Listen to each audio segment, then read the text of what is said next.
Pharma ఉంటుంది. మీరు సిటీలు ప్లాన్ చేసారు, మేము ఫార్మా విలేజ్లు ప్లాన్ చేసాం. ఫార్మా కంపెనీలు కాకుండా మామూలు ఇండస్ట్రీని పెడతారంటున్నారు కదా, అది మీకు ఓకేనా? అదేం వద్దు మేడం, మాకు ఏం కంపెనీ వద్దు మాకు. అసలు ఒక వ్యవసాయం మేము బతుకుతున్నాం దాని మీదే.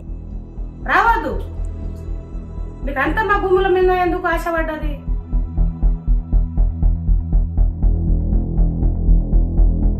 మా రేవంత్ రెడ్డి మా అదును గురించి చేస్తాడు మంచిగా, మాకు మా కొడంగల్కి వస్తే మాకు మంచిగా చేస్తాడని గెలిపించిన తర్వాత మా వాళ్ళకి అందరికి జల్లవారేసిండ్రు, కొందరికి పారిపోయిండ్రు. మా పరిస్థితి చాలా ఖరాబ్ చేసిండ్రు Revanth Reddy.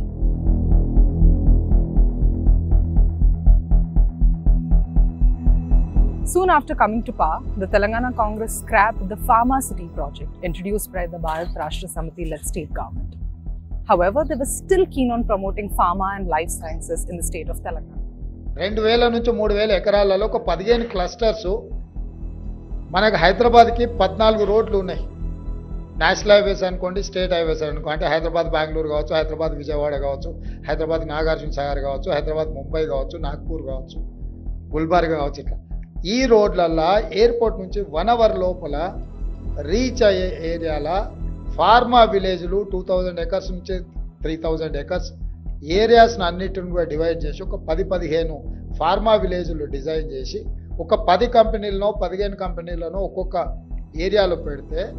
While a decentralized move is appreciated, the Pharma Villages project did not go down well with several farmers.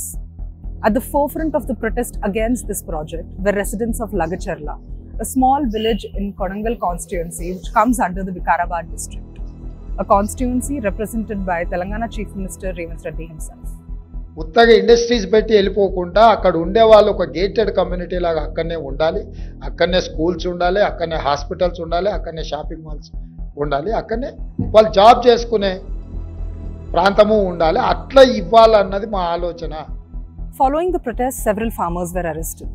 There were also allegations of police personnel beating up and harassing the protesters. ధర్నాలు పాల్గొన్నారు. దాని తర్వాత మీ ఆయన ఇప్పుడు ఎక్కడున్నారు? మా ఆయన ఎక్కడున్నాడో తెలియదు. ఎక్కడున్నాడో తెలియదు. ఇంతవరకు కూడా ఇంటికి ముఖమే లేదు, ఇంటికి మేము కూడా చూసుకోలేము. ఎప్పుడన్నా వాళ్ళకి ఫోన్ చేయాలని అనిపిస్తే ఎవరన్నా ఇట్లా తోపడి నడుచుకుంటా పోయేటోళ్ళ తన ఫోన్ తీసుకొని నంబర్ 1 వాళ్ళకి గుర్తుంటది. దాన్ని బట్టి మాకు ఎప్పుడన్నా వారానికో 2 వారాలకో ఒకసారి నేను బాగున్నా, నా గురించి మీరు ఏమన్నా ఆలోచన చేయకండి, మేము మంచిగా ఉన్నాము, మీరు బాగుండు అని ఇదే మాట్లాడుతున్నారు. While over 60 farmers were arrested, several others are on the run, fearing arrest from the police.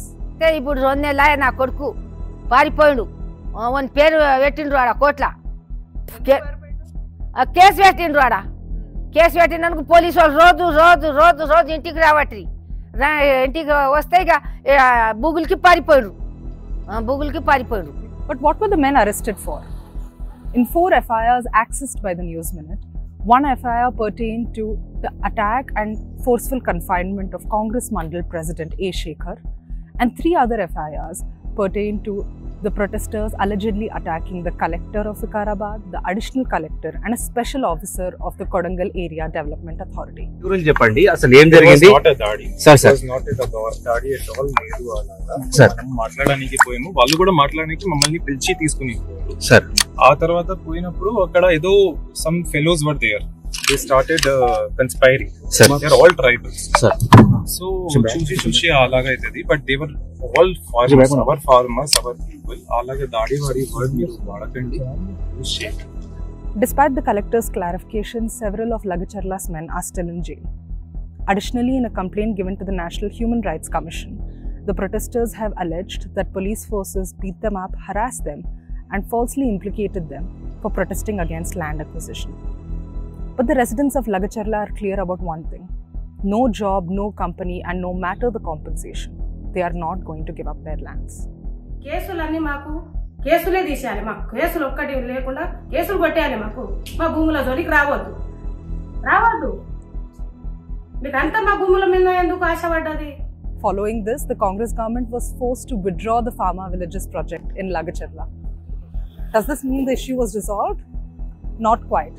For one, no one has focused on what this issue has meant for the women of Lagacharla.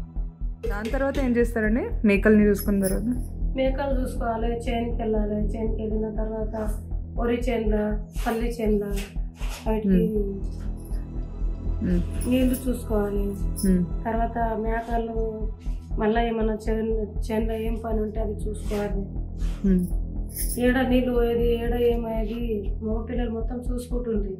మేము వంటలు చేసుకొని ఇంట్లో పని చేసుకొని చేనులది కలుపు అవి చూస్తుంటుంది. ఇప్పుడు వాళ్ళు లేరు కాబట్టి మొత్తం పని మేమే చూసుకోవాలి.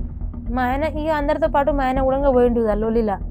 పోయిన కూడా ఆయనకు బేకని కేసులో పెట్టి జైలు పాలు చేసిండు. ఇక నెల నేను 5 తారీఖు నుంచి నెల నుంచి నేను ఏం చేస్తున్నానో, ఎట్లా బతుకుతున్నానో, ఏం తింటున్నానో నాకే తెలుసు. నా పిల్లలు హైదరాబాద్లో హై స్కూల్ అక్కడనే ఉన్నారు, చిన్న పిల్లలు ఉన్నా. నేను ఒకదాన్ని ఇంట్లో ఎలా బతుకుతా మేడం నేను?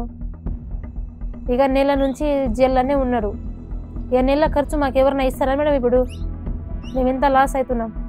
నేను ఉన్న ఒకదాన్నే చేను చూసుకోవాలన్నా, మేకల్ని చూసుకోవాలన్నా, నేను కూలీ చేసుకొని బతుకుతున్నాను. ఒక్క పైసలు లేదు ఇంట్లో. Telangana is often touted as the pharma and the life sciences hub of India. And while governments old and new will always be keen on promoting this industry, we have to remember that there are lives at stake which are affected by pharma. If you think that we at the News Minute should keep a track of how lives are affected by this industry, please subscribe to the News Minute and pay to keep news free. Thank you.